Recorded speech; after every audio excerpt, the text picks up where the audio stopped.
Unlike Sign from Above, this double figure horse is a mudlark. Race 6, number 3, Big Sue. Still Big Sue, it's Milnes again, the premiership winner. Milnes is going to win on Big Sue.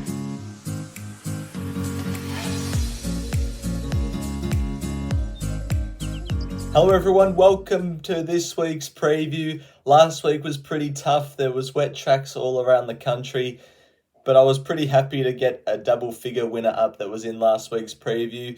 That filled me with a bit of happiness on a day full of losers. So this week, there looks to be good racing, especially at Flemington with the Group 3 Ori Star. Let's move on with the Fan Cup first. So the month of July is now over, and this is what the final leaderboard looks like. Stewie Peck gave his best bet for 1 week. It's a winner, so he finishes first ahead of the Steps, Admiring Earth, then Will and Zach. Getting to the overall leaderboard, and the Steps is clear.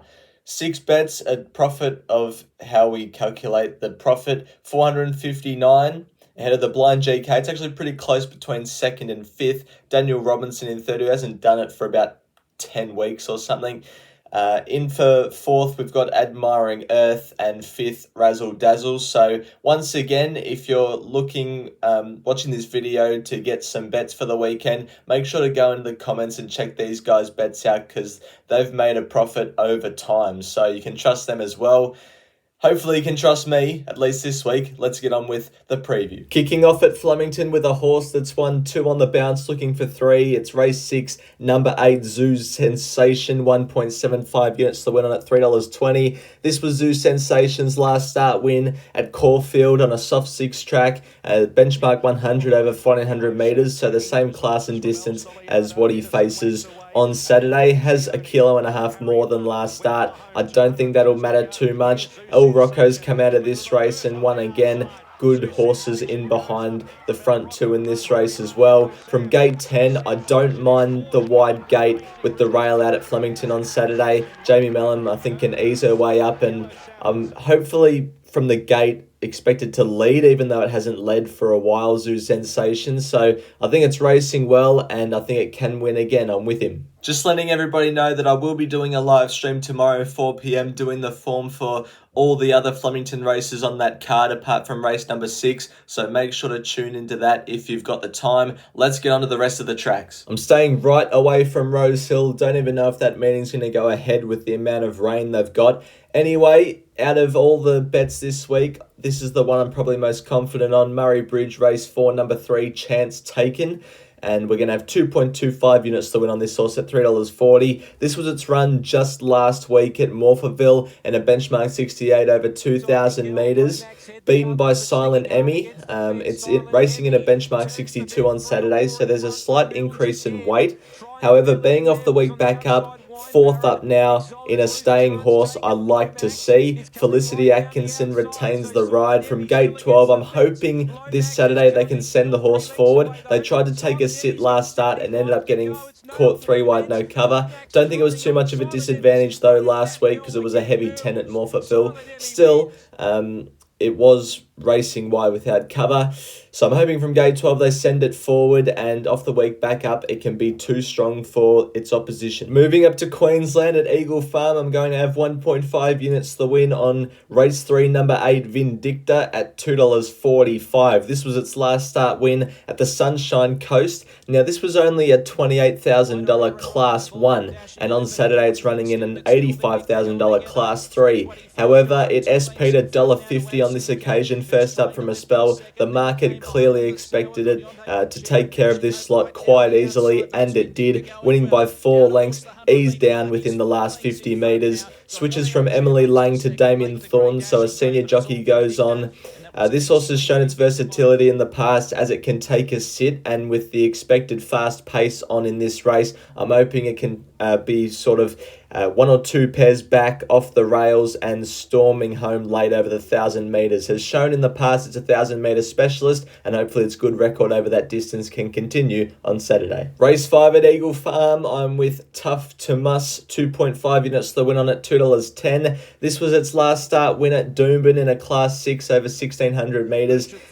Got a pretty good run here and pulled out and was too strong late. This horse has actually won 6 races in a row. So as I said, it does go up in class again, so it'll need to go to another level, but Ryan Maloney, the jockey, knows the horse pretty well. From gate 3, it's going to get a perfect run on speed again, and I just love being with a horse like this, Tough to Must, because he's just a winner. And you want to be with winners in this game, so that's why I've got 2.5 units to the win on Tough to Must on Saturday. After 4 favourites, everybody loves a bit of value, so let's finish off with Eagle Farm Race 8. Number 12, Mr. Galazi, 0.5 units to the win on at $11. This was Mr. Galazi's first up win. This was a benchmark 70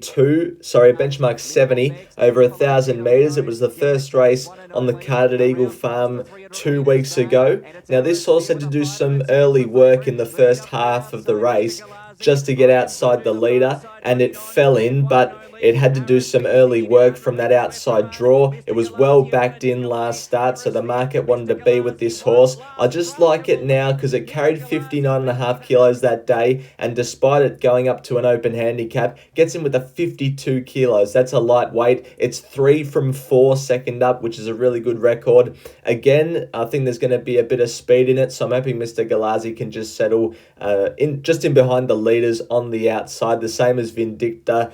And I think at $11, it's over the odds considering it's good second up record. It's good first up win. I want to be with it. Now we'll get on to Drift or Firm. Last week I said that Boom Shanker would firm. It did. And I said Big Sue would drift. And it also firmed. So I was 1 out of 2.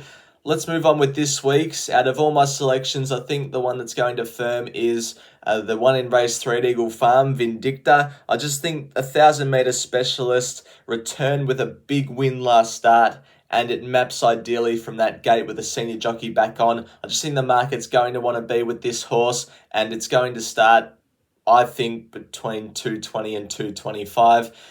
And the Drifter, it's actually the one I said was my best of the day, which is Chances Taken at Morphettville. Now, the week back up, people might look at that and think, well, the week back up's usually a good sign. And I think it is. However, since I've been keeping a track of my results and which horses have drifted and firmed, week back up horses tend to drift quite a lot, so I think we could get a better price about Chances Taken come race day. And I've also got, with a Red Cross, Uncertainty. So what I mean by that is last start it got dragged back from the wide gate. However, in the past, it's gone forward. So that uncertainty of whether it's going to get back or go forward, I think will send the market in a bit of AWOL, and we might get a better price about Chances Taken on Saturday. Let It Ride time. Boom Shanker ran 5th last week, so no return.